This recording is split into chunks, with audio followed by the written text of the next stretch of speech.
This is Tuesday, May 15th. There are 64 days until San Diego Comic-Con 2018. Welcome to SDConCast, the official podcast of the San Diego Comic-Con unofficial blog. VANUHTEE go. Oh my god, I love LiveJournal, and my LiveJournal loves me. Current mood is hyperactive, current music, Refuse 73. I love the color scheme, it's pink and purple. Good evening. I am your host, James Riley. Joining me on the podcast tonight, Carrie Dixon. Hey guys, thanks so much for joining us. And our special guest tonight, comic and TV writer, as well as being the go-to moderator at Comic-Con, as in he was Chris Hardwick before there was a Chris Hardwick, Mark Evanier. Did I say that right? It's Evanier. Evanier. Mark Evanier. Does this mean I get to go host the wall eventually? Yes. Oh, okay, good. I have all kinds of power. All right, so welcome to SDConCast. We're going to take your comments and questions at the end of the show. If you have any questions for Mark, you can send them in by tweeting us at SD_comic_con or use the hashtag SDConCast. We will also be keeping an eye on the YouTube live chat if you want to comment there. Carrie, let's kick it off. All right, real quick, Mark, for anyone who has been hiding under a rock at Comic-Con for the last 48 years, can you tell us a little bit about yourself? Well, I've been writing comic books since the doctor slapped me and I dropped a copy of Walt Disney's Comics and Stories. I've been doing comic books my whole life. I started writing television in the 70s. I wrote for stand-up comedians. I wrote for live action shows. I write cartoon shows. I learned that if you do enough different things in this world, you don't have to do any of them well. People think you're versatile. And I have been to every single Comic-Con in San Diego, one of only a handful of people who've managed that feat somehow.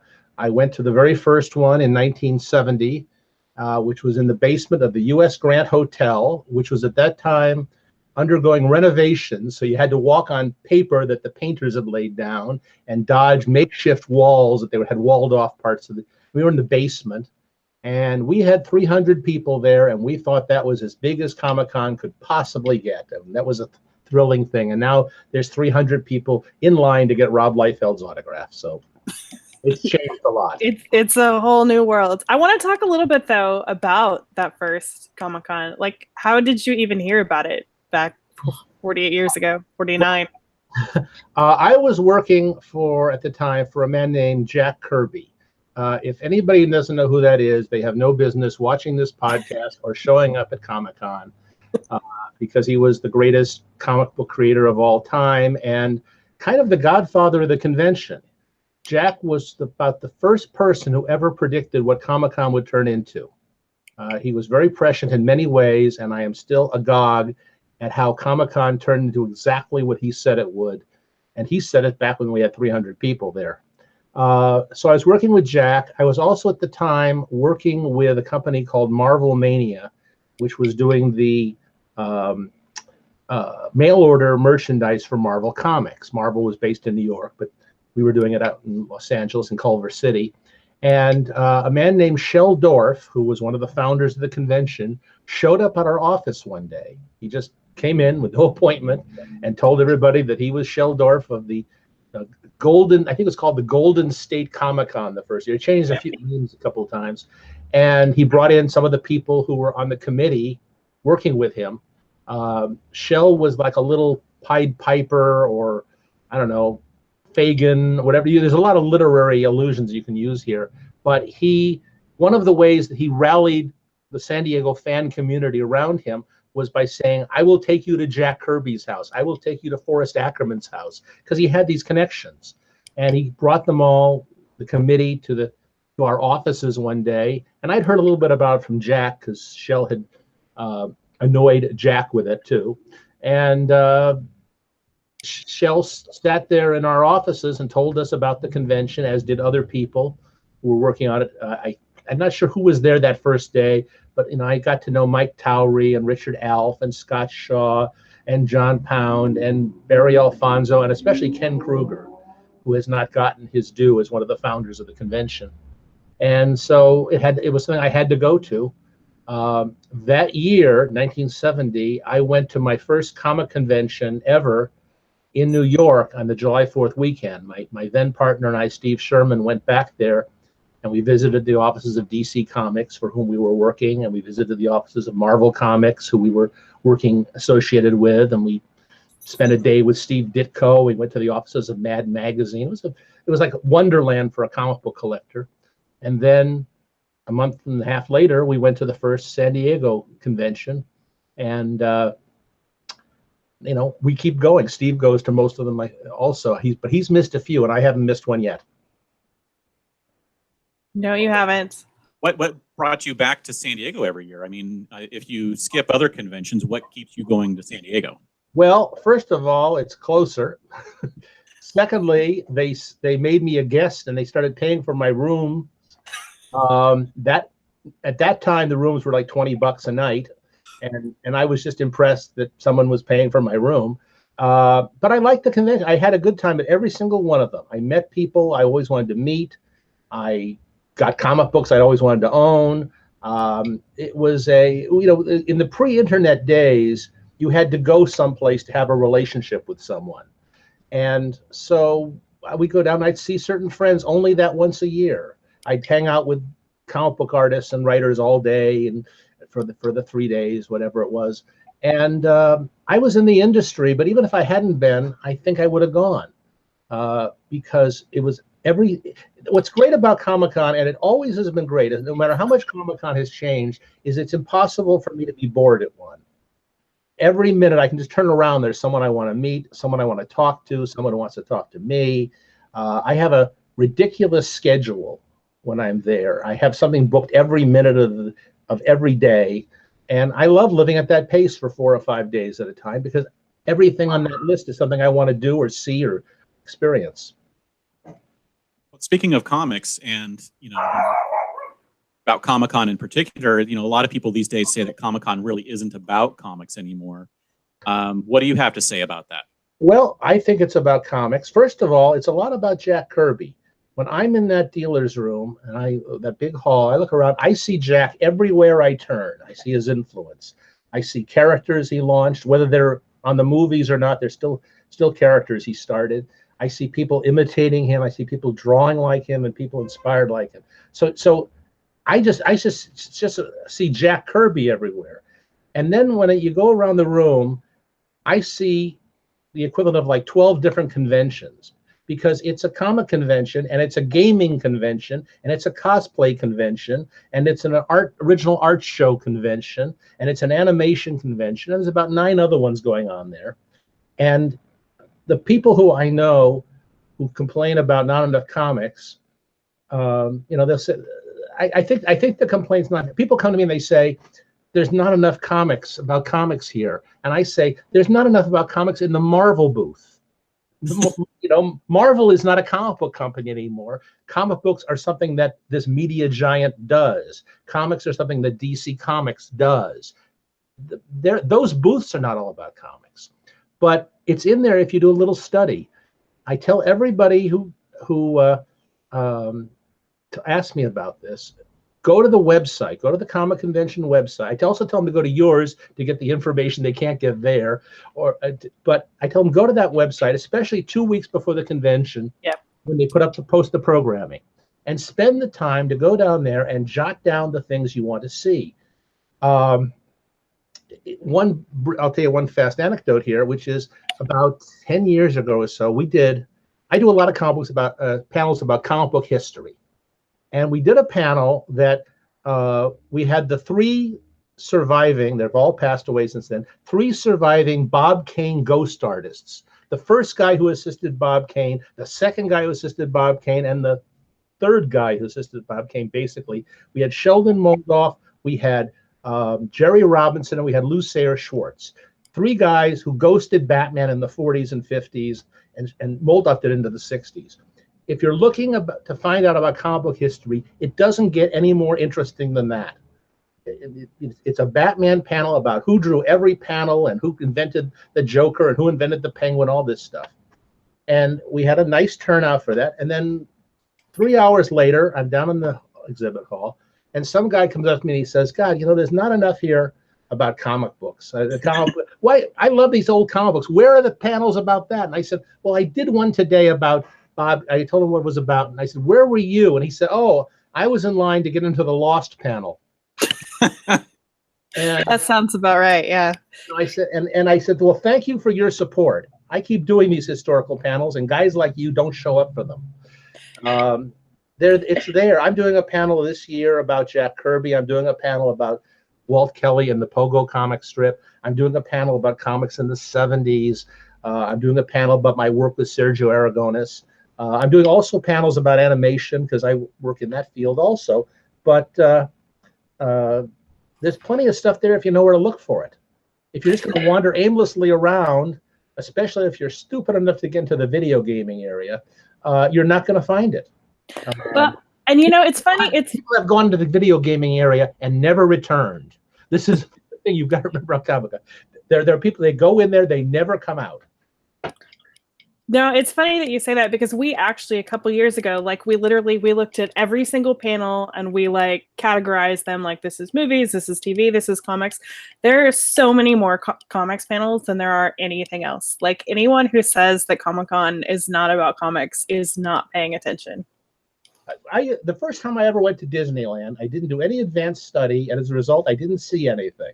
I was wandering around getting the lay of the land the whole time we were there and figuring out where things were. I had no idea, and I had a semi-miserable time. The second time I did some research in advance, and I learned where things were, and I plotted out, made a list of things I wanted to see. That's how to do Comic-Con. Absolutely. Do the research, and if you go there and you can't find comic books, you're not looking very hard. Absolutely agreed. I do want to talk a little bit, though, about along that same line, since people always say, the convention has changed, blah, blah, blah. It's no longer about comics. There obviously, though, have been big changes at Comic-Con over the years. And obviously, it is a lot more Hollywood now. But as someone who's been there every year, I'd really like to hear your opinion. Do you think there are any really big changes that have flown under the radar at Comic-Con? Under the radar? Well, one of the things that people don't get sometimes is that Comic-Con is this force of nature that moves on its own.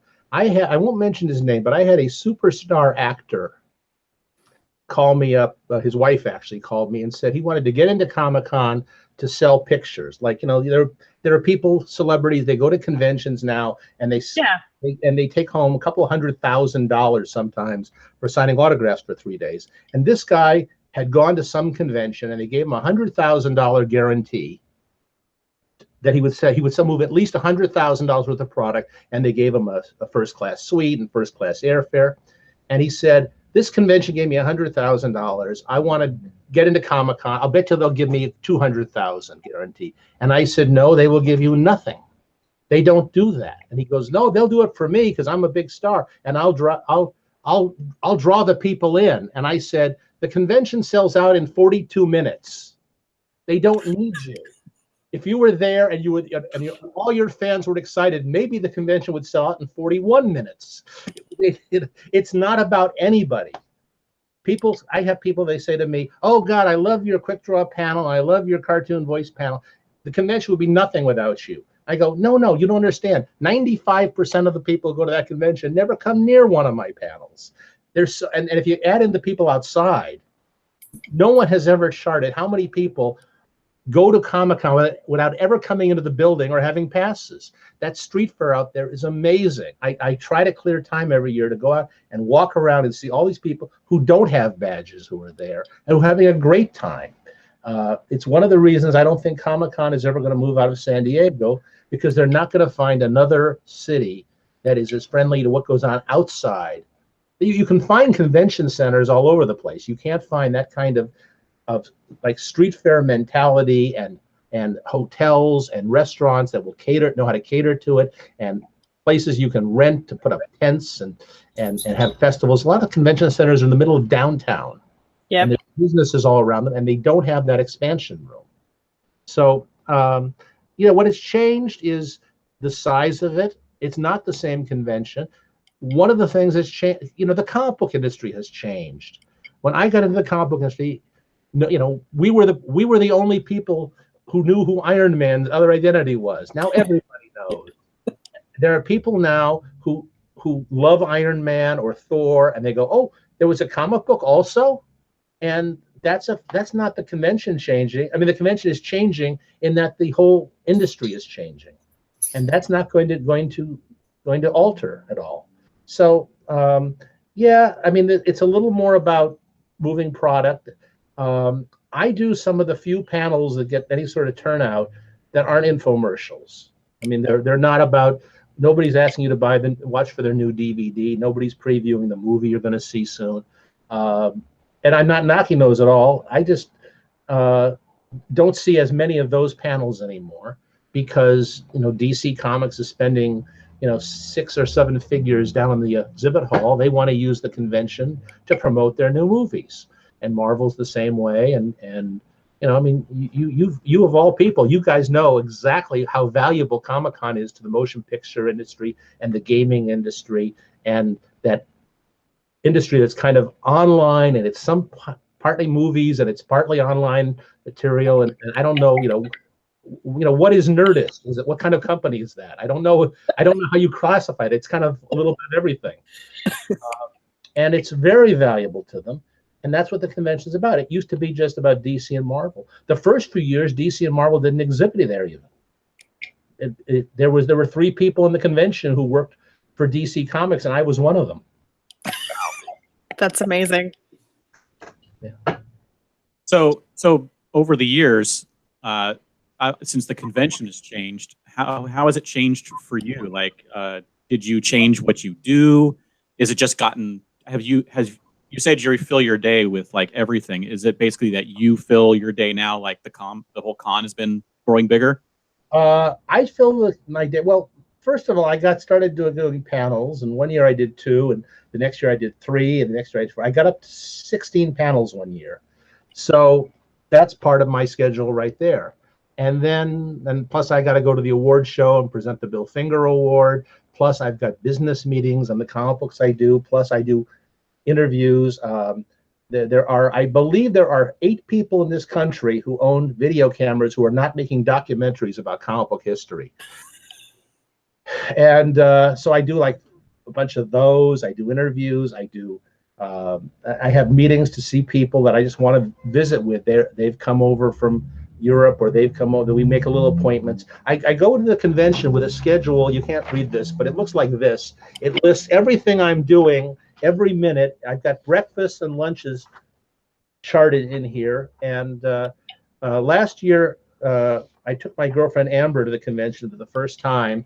And when I gave her the schedule we're going to be doing, she went like this. She looked at it and goes, "Oh, that should be what? This is wait a minute, this is one day? Yeah. Oh, this is," and the whole convention was keep up with us. And it's fun. It's really honestly fun to do that. So that's how the convention has changed. I don't have leisure time at the convention anymore, and I kind of like it. I can get leisure time after I get home. So how do you go from like moderating a couple panels to moderating, what did you say, 16 in 1 year? I did 16 one year, including 2 panels that were on at the same time. I ran back and forth between them, amazingly, and moderated, asked a question on this panel, then ran across the hall and asked a question on that panel. At least the rooms were close together? Yes, but then I run into those guys who say, "No, you've got to go all the way around." I have a war. Those of you who get frustrated at those guys should watch what happens when I meet with them, because they say, "No, you can't come in this way, sir. This is the exit side." And I say, "I'm moderating the panel in there in 3 minutes. You've got to let me in." They go, "Well, I'm not supposed to let anybody in." I said, "Okay, fine. Go up there and tell everybody why there's no panel. I'm going back to my room." And they go chasing me down. And I got one guy fired once for being enormously rude and such. But no, it's, you just, if you have to be somewhere on time, you're there. If you 2 or 3, I think it was 2 or 3 years ago, I was late getting to the convention center in the morning. On Sunday, I had a 10 a.m. Jack Kirby panel, and I was having trouble getting there. I had had my knee replaced. I had an artificial knee. It's not a bad one. I got it at Costco, and I've got 19 more in the closet that they made me buy all at once. And I get to the convention. I'm having trouble walking, and the shuttle bus lets me out fairly near Hall H for some reason. And I go to the door next to where I guess you get into Hall H. I've never been in Hall H in my life, but near where I think you go into Hall H. And the guy says, "I'm sorry, sir, you can't come in here." And it was like 3 minutes to 10. And I go, "Well, I have to get, I'm moderating a panel upstairs." He says, "I'm sorry, I can't let you in." I said, "Well, look, I'm a guest of honor. See the badge here? It says guest of honor. I'm a guest of honor here." And he says, "I'm sorry, I can't let you in." And I said, "I've got a bad knee. I can't walk all the way around the other way." He says, "No, I'm sorry." We heard arguing. And finally I said, "Look, you got to let me in. Upstairs, there's a whole bunch of Jack Kirby fans sitting there waiting for a panel I'm hosting." And the guy goes, "Jack Kirby?" I said, "Yes, I'm hosting the Jack Kirby tribute panel." The guy said, "Why did you say so? Go right on in." That's amazing. So, it's you get there because you can get there. You have to sometimes. And also, it doesn't hurt that I'm 6'3" and rather large, and I walk fast, and I've gotten real good at dodging cosplayers with swords. That's funny. He's skill at Comic-Con. Yeah. Yes. So I'm going to ask a really tough question here, Mark. What do you think is the best panel you've ever hosted or moderated? Boy, there was a man named John Broome, who was one of the great writers of comics in the Silver Age. He wrote a lot of the early Flash and Green Lantern comics in the 60s. He was a wonderful writer, and he lived in Japan, and he had never been to a comic convention. A fellow named Richard Morrissey, a comic fan who has since passed away, found out that John Broome was going to be traveling from New York to Japan around the time of Comic-Con. And he said, "We can get him to stop off in San Diego for a couple days, and we can honor him at the convention." And it was too late to get the convention to pay for this, although they came up with a room. But Richard and I and about 8 people, we paid the additional airfare ourselves to get John Broome there. And we did one panel with him, which was packed with people. It was standing room only. The room was too small for it, because these people knew this was their one chance in the history of comics to ever meet John Broome or see him in person. And we had this wonderful panel with Mr. Broome, and we were asking him. At one point, I looked out at the audience, and a thought hit me, and I said, "Just out of curiosity, would you put up your hands? How many people here have written comic books professionally?" And every single person in the room put up their hands. And I realized we didn't have Flash fans there. We had guys who written Flash after John Broome. We had guys who wanted to write like him. It was amazing. Everybody was there was this huge burst of applause when they realized that the industry had turned out for this man. People who were actually, because people who do comics don't usually go to panels. And they've met everybody else. There was a period when all of us had met Will Eisner, and all of us had met Jack Kirby, and all of us had met Gil Kane and all these guys, these great guys we've now lost. But and John Broome passed away about 3 months after the convention. It was the only time he ever got applauded. It was the only time he ever realized what his function was, he was crying, he was weeping from happiness after the panel, because he didn't realize how important he was to so many people and how much his work was loved. And I will never forget that panel. This fellow Richard Morrissey I mentioned, he deserves most of the credit for making it happen. But that was one of my favorite panels. I've got 90 others if you want to just fill the whole podcast with. I mean, I don't think we'd mind, quite honestly. One year, there was a man named Julius Schwartz, who was the editor of Superman for many years. And when he retired, DC Comics brought him to the convention a number of times. And then they stopped paying his way out. And he wanted to come out, but he really couldn't afford to. It's a little expensive. He lived in New York, and he needed first-class airfare because his legs were bad. He was like 84 years old when this happened. So he came up with a clever idea. He was, when he started out in the business, a science fiction writer's agent. And one of his clients was Ray Bradbury. He was the first agent Ray Bradbury ever had. He sold Ray Bradbury's first stories. Now, there may be people watching this who don't really know who Ray Bradbury is or how important he was to the world, but he was the preeminent science fiction fantasy writer of his era. He was the single, probably most beloved and respected writer. And he was a very important founding guest of San Diego Con. He was at most of them. He was at the first one, I believe. And he came every year, and for many years running, he would ask me to moderate the panel of him, which is essentially me just saying, so Ray, tell us a story about this. And he was a wonderful speaker. The rooms upstairs, 6A, 6BCF, everybody knows these rooms if they go to Comic-Con, have movable walls. And they can be any size. And back then, before Hall H opened, there was a 6,000 seat room there that was made by merging, I don't know, this 6 room and that 6 room. And we would have a Ray Bradbury panel in there every year, and we would sell out the room. It was so huge that people in the back had to watch the monitors. That's when they started putting up those monitors showing you what was on the stage. And Ray would enrapture people. So this one year, Julie got the idea. He went to Ray and said, why don't you demand they bring me out and we'll do a panel together? And Ray said, sure. So he called the convention and said, I want Julia Schwartz on my panel this year. And the convention went, okay, we'll pay for Julie Schwartz. And they flew him out and gave him his suite and everything like that. Just before the convention, I got a call from a man named Al Feldstein.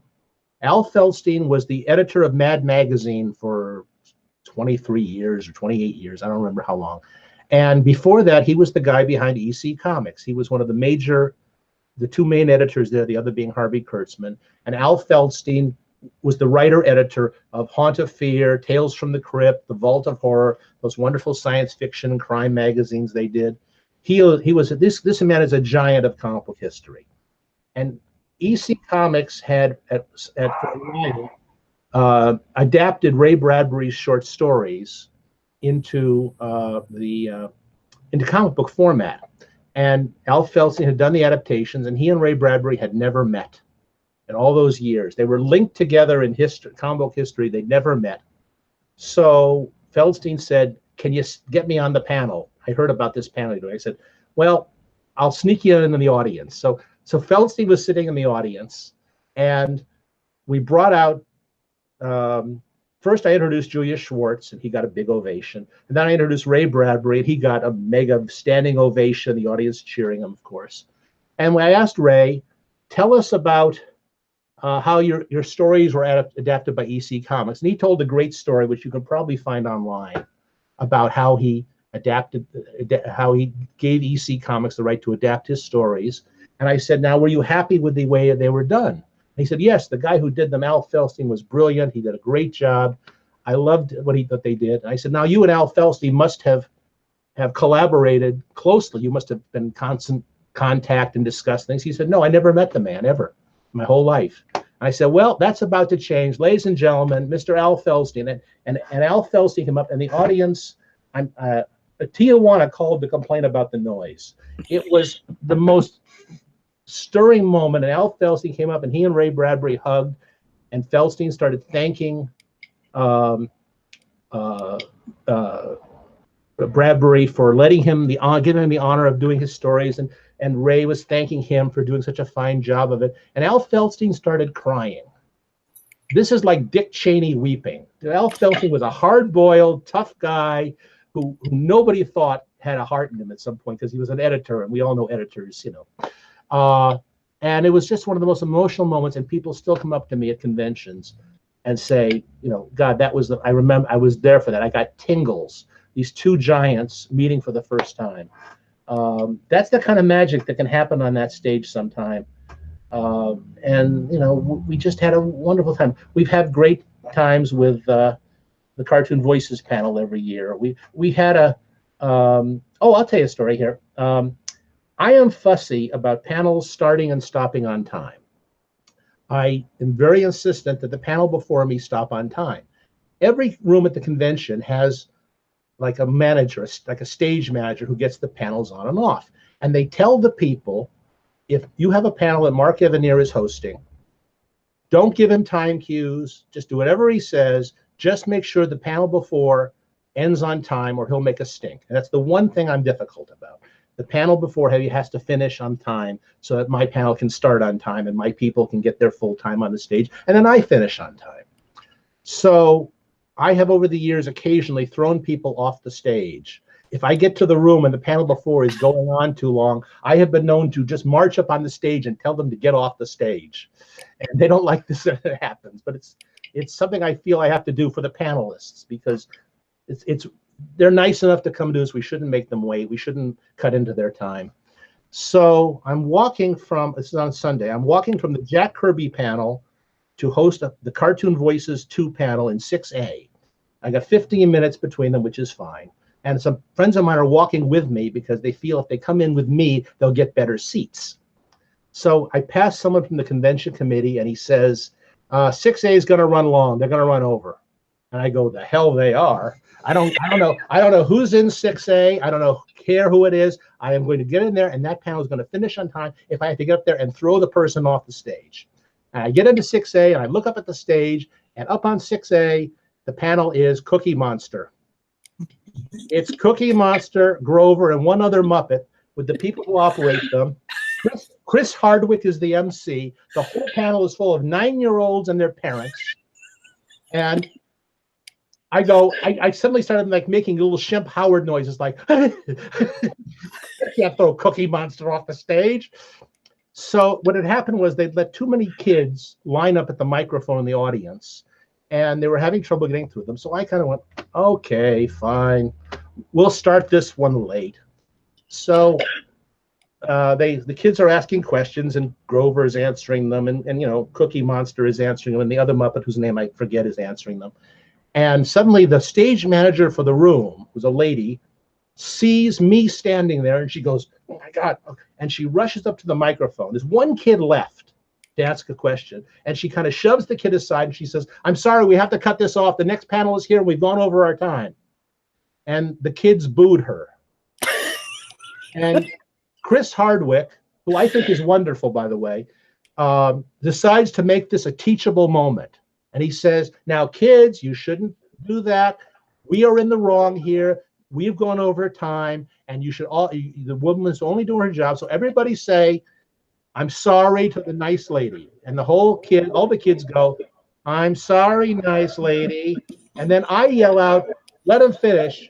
And she says, that's the guy with the next panel. And Chris goes, oh, and the nice man here is going to let us go a few minutes longer so we can finish. Everybody say, thank you, nice man. The whole audience goes, thank you, nice man. And, you know, they could have been done by this time. If Chris had just asked his question, we could have had, our panel could have started by now. The kid, who we did not know at the time was autistic, gets up to the microphone, and his question is, will there ever be a transgender Muppet? And I hear the puppeteers, I'm behind the stage now, I hear the puppeteers go, we should have stopped with the question before.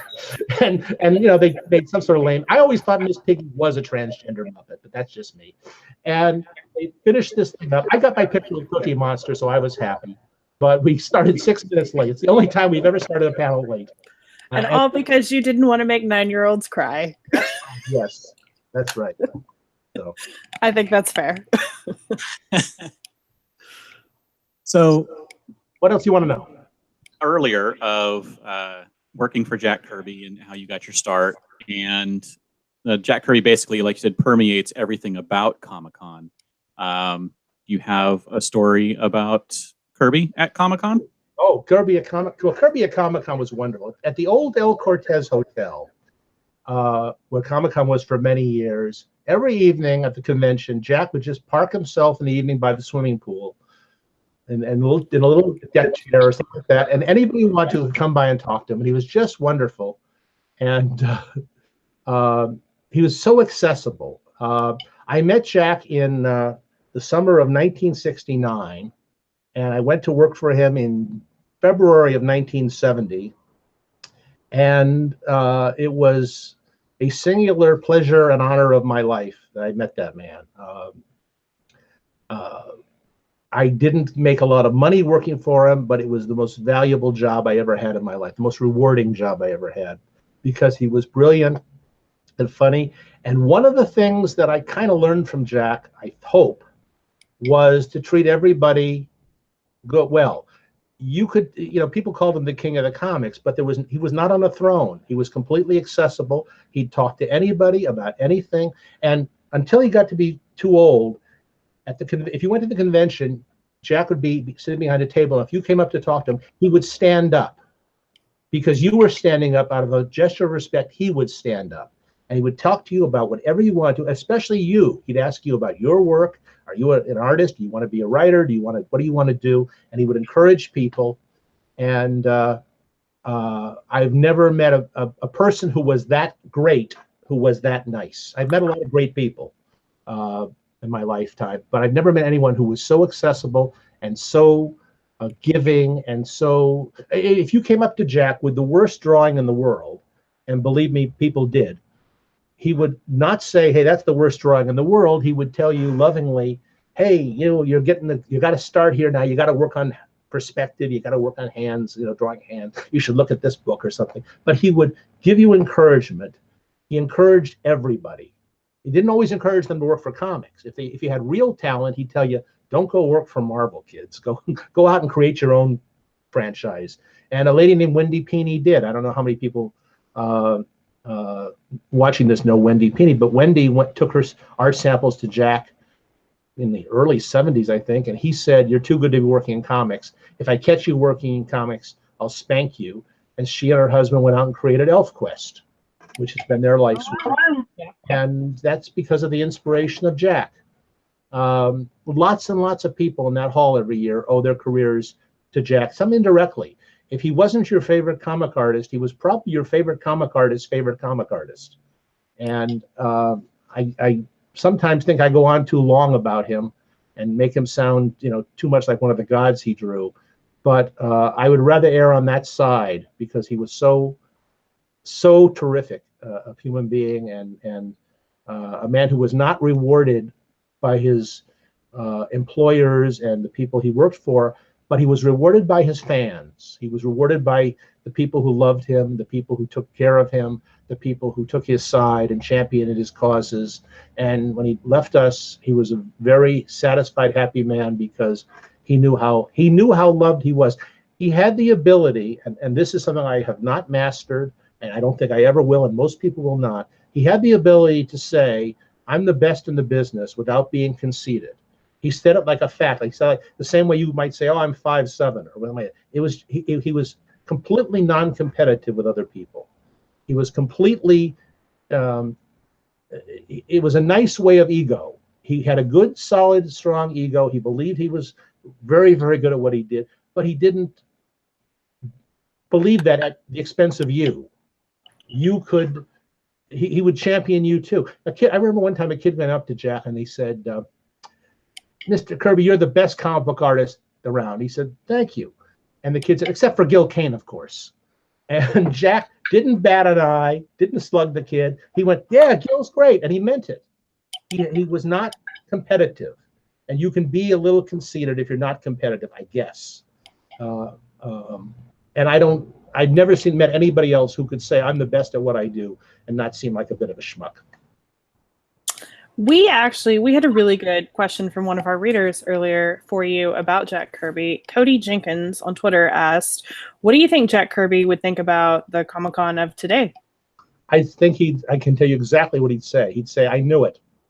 He predicted one day, and I have witnesses for this, when the ComicCon was hovering around 2,000 or 3,000 people, and for a few years seemed kind of like that's as big as it would get. This is in the El Cortez days. Yeah.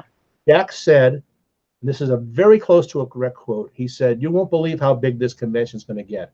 It's going to take over all of San Diego, and this will be the place where Hollywood comes every year to sell the movies they made last year and to find out what they're going to make next year.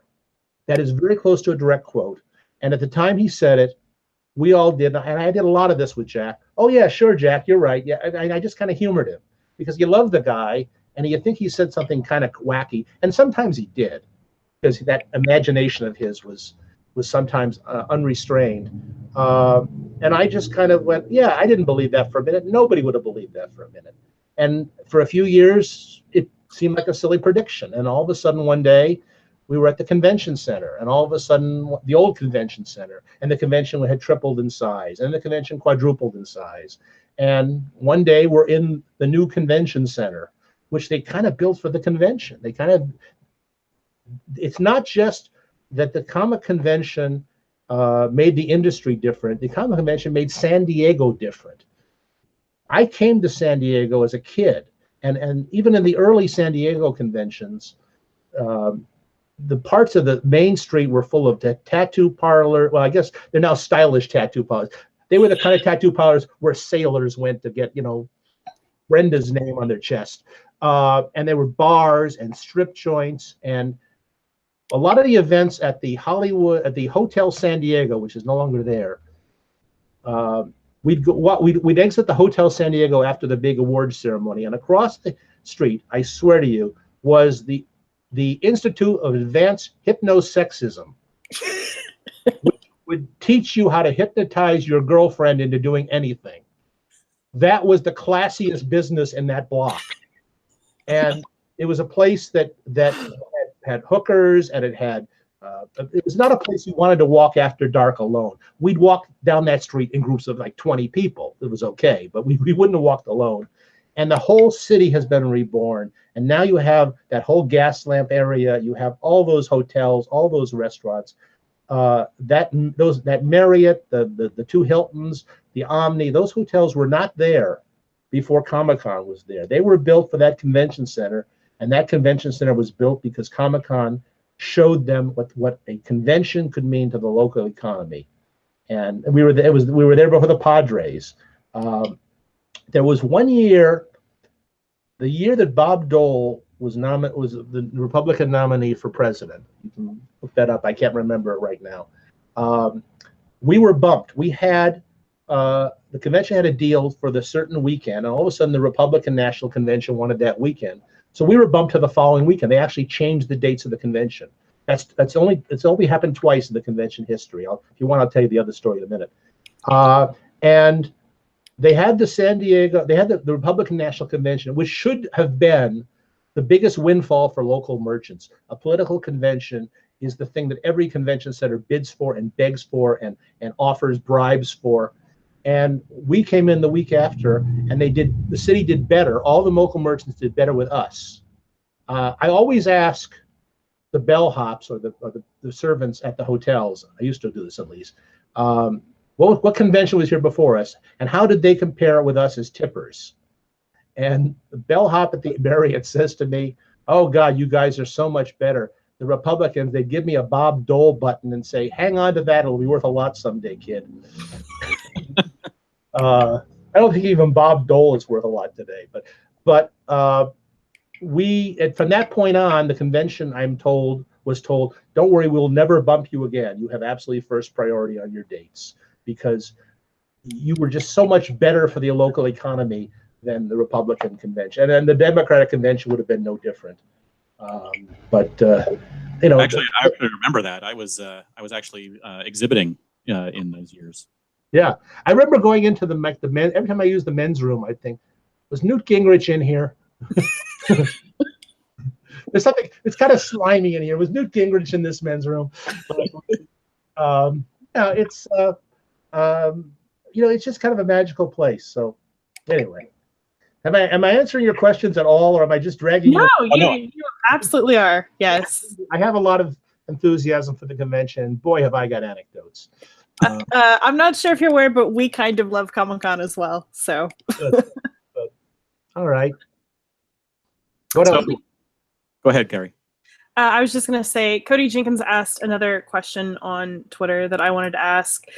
He asked, what role / responsibility does Comic-Con have, if any, to educate fans on comics history and promote the works of creator who today's fans may not be familiar with? I don't think the convention has any obligation or thing. I think they have been very, very good about giving rooms and speaking rooms to people who want to do that and who are charged with that. There's lots of scholarly professors, there's experts, there's people there. The problem you get into is that feeling of competitiveness because, if you follow my advice to look at the schedule before the convention, take a look at the things that are in room 8 or the 150 seat rooms. There's some wonderful panels in there, very educational panels. And when you make out the list of all the big events that you're probably not going to get into, make out a list of the ones you'll go to when you don't get into the ones you want to get into. Because you can, there's a lot of people, they wait in line, they can't get in to see, whatever the hot panel is this year. And then they drift off. They go to the next panel they're not going to get into. No, go down the hall. There's a panel starting at any minute. Give yourself a schedule that tells you what else is there, because there's going to be something in there you'll learn about. And there are people, I do a panel on Sunday afternoons every year called The Business of Cartoon Voices. It's teaching people who want to get into cartoon voicing the basics of the business. It's not an entertainment panel. Nobody gets up there and does their characters. I bring in an Asian or two, a couple of actors, a director. I'm a voice director too. And we discuss agents and demos and auditions and training and classes and things like that. And I've been doing it now for about 15 years.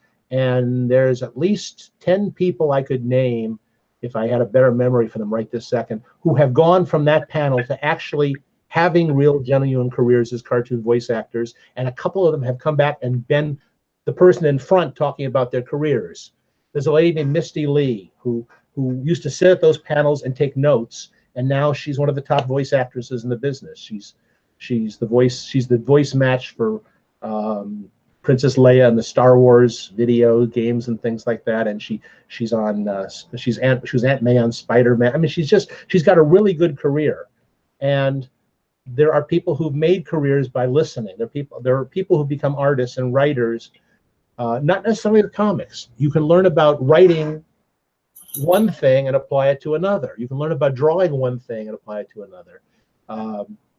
We do a panel on comic book cover design every year, and we bring people up who have done very fine comic book covers, and they discuss the art techniques. Oh, yes, that's gouache. Oh, I did that on a Wacom tablet with Photoshop. There's a lot of information there, which might be helpful to someone. You can get educated a lot at that convention. I don't understand. I have never understood why people go to see previews of movies they're going to go see in 2 months or 2 weeks. I never see, oh, I get to see, before my friends, I get a 6-week jump on seeing pieces of that movie. I don't understand. That doesn't appeal to me. Maybe instead of going to see an advanced look at the movie you're going to go to month after next, go see a panel that's going to teach you something. You might find it very valuable. Especially panels that feature people who've been around a long time. In the comic book area, we've kind of run out of Golden Age artists. I used to host a panel called the Golden Age panel, which would have people who did comic books in the 40s and sometimes the 50s. We ran out of them. They passed away, or they got too old to come to San Diego. So I changed it to the Golden and Silver Age panel, so I could put in people in the 60s. Well, then we lost that personnel. I now do a 70s panel, and even that's sometimes hard to staff with 6 good people. While you can, go see these people. You can't go back later and attend a panel with them after they're gone. You only get one shot at them. So seek out those people. Anyway, did I answer his question, you think? Yes. Okay.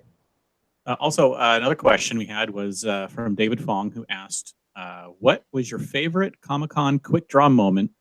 And they said they've been going to quick draw and voices for at least the last 5 years and love it every time. Remember I told how I always finish the panels on time. One year we're doing quick draw, and I have a little clipboard with the challenges I'm going to give the cartoonists, which they don't know about in advance. And the clipboard has a timer on it, so I know what time it is, so I can finish on time.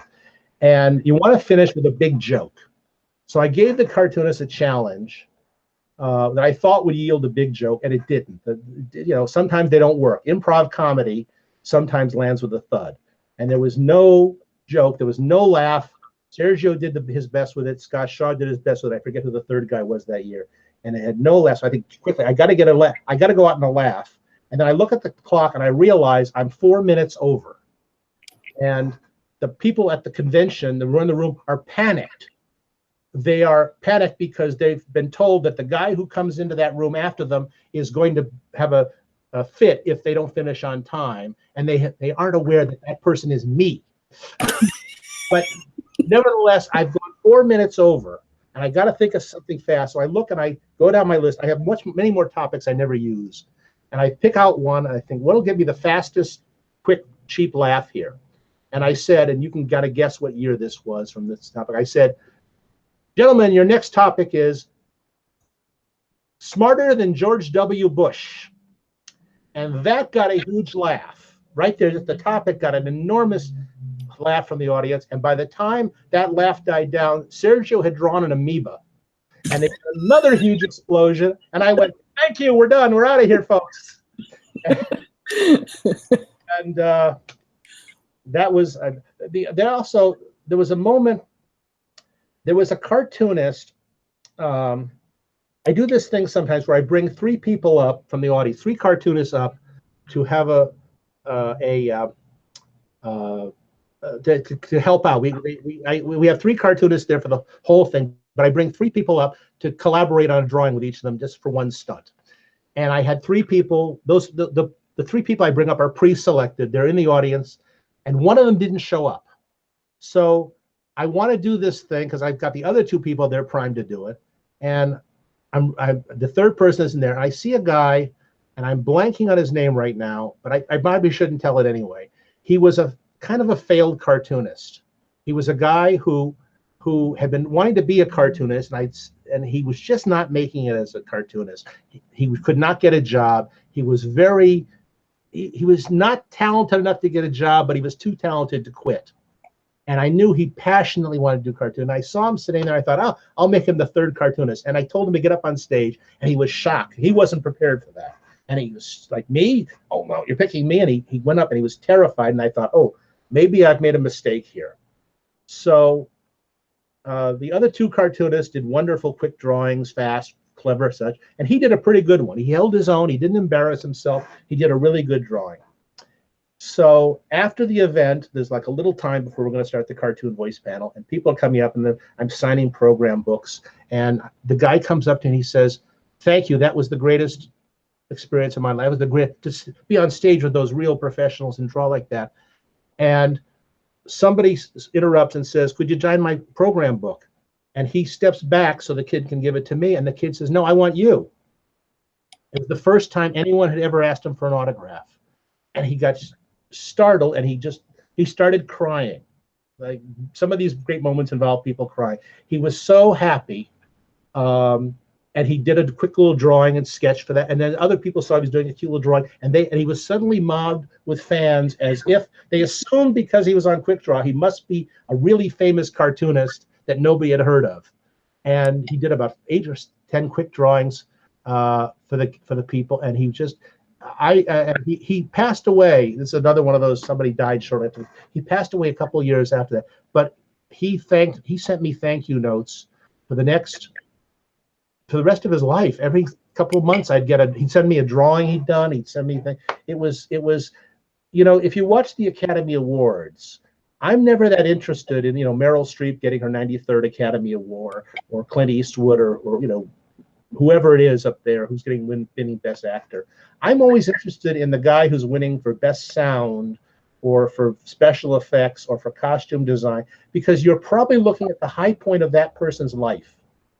That Academy Award is the absolute peak. It's not the absolute peak of Meryl Streep's life when she gets, another Oscar. You're looking. It's like, oh, and her price has now gone from 10 million a film to 12 million. That's not that interesting. But somebody else's career, especially some guy who maybe been at it for years, he's now standing in front. He's on live television. He's standing in front of all of Hollywood. He's at the top of his world. I find that interesting and fun. It's the only thing I really like about award shows, aside from the opening monologue where the host comes out and insults everybody. Well, you're not wrong. I mean, it just means more sometimes. But I think we're probably out of time. So before you go, Mark, we have absolutely loved having you. And quite frankly, I think we could do this for another hour, which I think just means we'll have to have you back next year. But where can our readers find you on and your work online? Well, my blog is www.newsfromme.com. I've been doing it since December of 2000. So if you want to go there and you've never been there before, clear some time. You'll be there a while. There's thousands and thousands of messages on there. I write about comic books. I write about TV. I wrote about tomato soup the other day.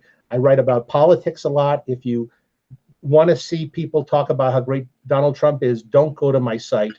It doesn't say any such thing there. That's the thing. If you want to buy comic books and things of mine, go to your store and see if they have Gru the Wanderer or the Garfield comic book. I'll tell you the book to look for. Hold on. I'm gonna show you. I'm gonna do my one product plug here. I am the editor of these books. This is the complete collection of Walt Kelly's Pogo, which Walt Kelly was I think the greatest cartoonist who ever lived in the sense of drawing funny, cute animals in newspaper strips or funny, cute animals anywhere. I think Pogo was the greatest comic strip ever. I felt that a long time ago before I started dating his daughter. And his daughter, Carolyn, was my best friend for years. And we started doing these books. We're printing Pogo in full for the first time ever. They're beautifully, lovingly produced books. I don't make any money off them if you go buy them. But it's a labor of love. Carolyn passed away a year ago, April. And I promised her I would keep these books going until we'd gotten through the entirety of his Walt Kelly's magnum opus. And this is volume 4. Volume 5 is going to the printer next week, or it'll be out for Halloween this year, on schedule for the first time. And I would love these books to be bought and savored, and they are wonderful. And I can say that because they're not wonderful because anything I contribute to them. I just say, oh, let's print this year's stuff, and that's my contribution. So that's the thing I would most love. If you find what I say here amusing and you want to thank me for this hour, go take a look at a Pogo book because they're really something special. We can do that. All right. Well, thank you again so much, Mark. Thank you. And for the rest of you, we are going to stick around and talk about the rest of Comic-Con news. Yay! Thank you very much, both of you. Let's have lunch at the con if I can squeeze it in between panels. That would be awesome. Bye. Thank you. Bye. Bye. All right. Well, that was fun, wasn't it, guys? That was awesome. That was awesome. I'm really pretty sure we could have actually gone on for another hour and I would have been just fine with that. But that's okay. Let's talk about other Comic-Con news, shall we? Sure. There was only a little bit this week. I know, which is good because we're really already at about the time this podcast should be ending. So let's get through this. All right. For those of you who did not see Winona Earp, it very much looks like it's going to be back at Comic-Con this year. First of all, the 3rd season is premiering on Friday, July 20th, which is right smack dab in the middle of the convention. So that was already a pretty good sign that, hey, we're probably going to be at Comic-Con. But then the showrunner tweeted, fucking A, we are going to kill this premiere at Comic-Con. So yeah, odds are very high that they will in fact be at San Diego Comic-Con. And considering that IDW loves this show and they have their own space, I would also fully expect for there to be some sort of launch party again this year as well.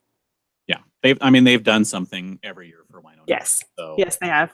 I don't think that's going to change. I don't either. So also released this week was the Coronado Island ferry schedule. Basically, if you are in one of the hotels across the water, you now know when you can catch the ferry to get over to Comic-Con. It's pretty simple. Yep, pretty much.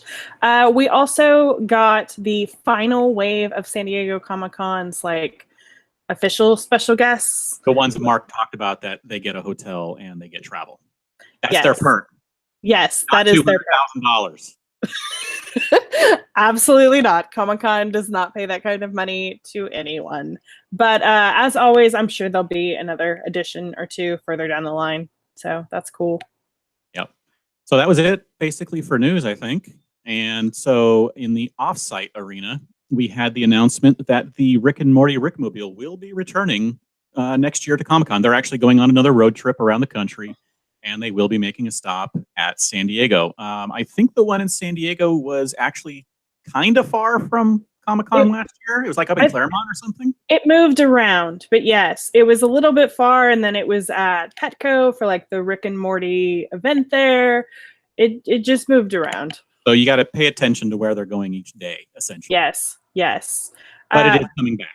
It is coming back, and considering it also just got renewed for 70 episodes, which is crazy to me, I would very strongly assume that show will also be back at Comic-Con in general as well. In other offsite news, we had a couple things happen. The first pre-sale for Crazy Ex-Girlfriend went up this morning. That pre-sale sold out. There's another pre-sale tomorrow, which it looks like there's inventory held back for that. And then the general pre-sale is on Thursday morning at 10 a.m. So if you want to go to that, you should. I'm a big fan of that show.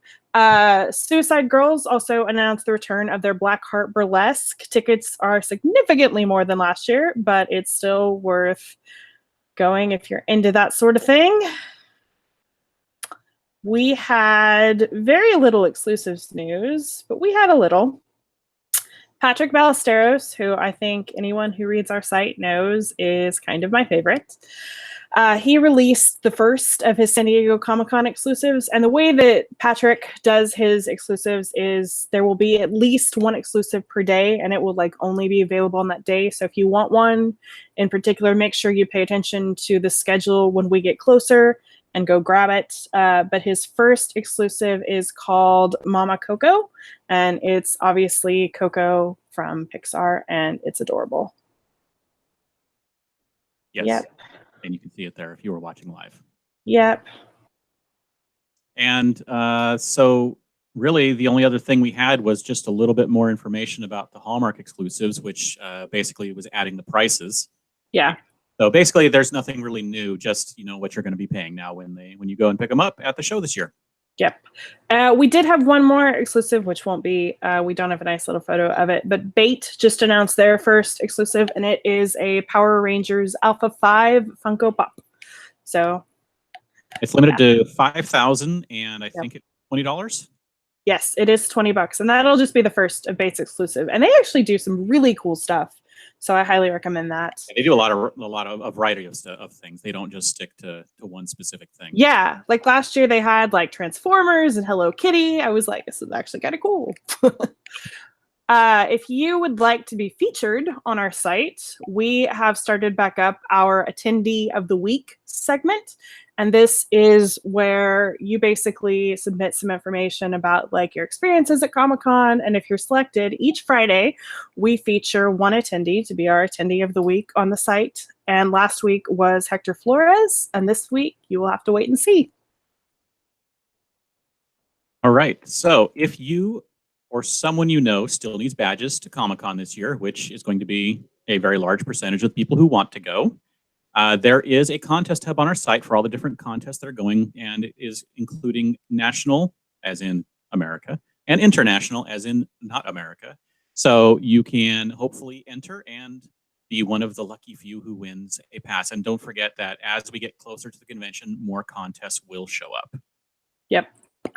Parking is still ongoing. Group 3 is buying their parking this week. Group 4 will kick off next Monday. Right now, it's pretty much the same as it was last week in that the convention center is sold out. The Bayfront is sold out for all days except preview night, which is still available. And then there's a couple of like random lots that have a couple days that aren't available, but I don't think they were available from the start anyway. Those are like parking garages for buildings where I think people that are the businesses and residents take up the parking typically for those. Yeah. It's like, say, after 5 p.m. So it's obviously during work hours there. Yeah. Yes. Too Fast, Too Furious, Gaslamp Drift will be back this year. I have no details whatsoever, but as soon as I do, we will be sure to let you know. It'll be preview night 7 to 10 somewhere. I don't know where. Somewhere. And Prize Mule will return as well. Yes. All right. So and that does it. Yeah, this was a great show. We're really happy that Mark was able to join us. and we're definitely bringing him back. Absolutely. So, but for each week coming up, you can join us live every Tuesday until Comic-Con for SDConCast. We'll be bringing you all the news, views, and even more special guests leading up to Comic-Con 2018, including who's next week, Terry? Justin Harder, which we're super excited about. He's done things like, I think he did the credits on Deadpool. He's done, like, he does amazing Deadpool drawings. Like, Justin Harder is amazing. So he's going to be joining us next week. That'll be cool. All right. So join us every week, Tuesday. That's right. Woo! You can sign up for a newsletter. We do actually send them out occasionally. Occasionally. All right. Thank you all for joining us. Carrie, where can we find more of your work on the internet? You can find me online at Carrie Dixon on Twitter. James, where can we find more of your work on the internet? I am everywhere online at Dan Riegel, and you can check out geekshotphoto.com for photography from my wife and I. We're on iTunes. If you'd like to subscribe, the links are up on the blog, or you can search for SDConCast. If you like what you've heard so far, please review us. We're also on Stitcher Radio. The link is in the show notes. If you want to get a hold of us, you can send us an email at sdcomiccon.blog@gmail.com. Find us on Facebook at facebook.com/sdconblog, or tweet us at sd_comic_con. Also, thank you to Beth, our producer, for putting together the slides, editing the show, and all the other little things that get this podcast done. Thank you all for listening. Everybody, go Schwimmer. Nothing special at this ending.